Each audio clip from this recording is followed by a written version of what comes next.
రాష్ట్ర వ్యాప్తంగా అన్ని టీచింగ్ ఆసుపత్రుల్లో బ్రెయిన్ డెడ్ నిర్ధారణ ప్రక్రియ జరిగేలా చర్యలు చేపట్టాలని మంత్రి హరీష్ రావు అధికారులను ఆదేశించారు.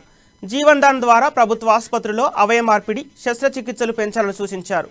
నిమ్స్, ఎంఎన్జే ఆసుపత్రుల పనితీరుపై అధికారులతో సమీక్షించిన హరీష్ రావు వ్యాధి నిర్ధారణ పరీక్ష ఫలితాలు సాధ్యమైనంత త్వరగా ఇవ్వాలని తెలిపారు.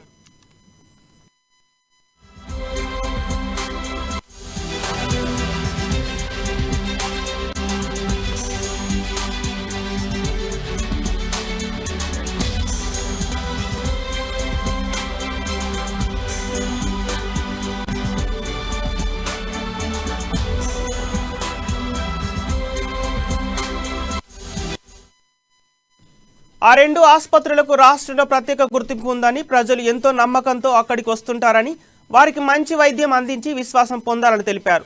నిమ్స్లో బెడ్ ఆక్యుపెన్సీ 77% ఉందన్న మంత్రి అది చాలా తక్కువ అని పేర్కొన్నారు. పడకలు లేవంటూనే 27% బెడ్స్ ఖాళీగా ఉన్నట్లు రిపోర్టులో ఎలా పేర్కొన్నారని మంత్రి ఆగ్రహం వ్యక్తం చేశారు. రాష్ట్రంలో 83 డయాలసిస్ సెంటర్ల పనితీరును నిమ్స్, గాంధీ, ఉస్మానియా నెఫ్రాలజీ విభాగంలో పర్యవేక్షించి మంచి సేవలు అందించేలా చూడాలని తెలిపారు. ఎంఎన్జే ఆధ్వర్యంలో జిల్లాలో మొబైల్ స్క్రీనింగ్ క్యాంప్స్ ఎక్కువగా జరగాలని హరీష్ రావు తెలిపారు.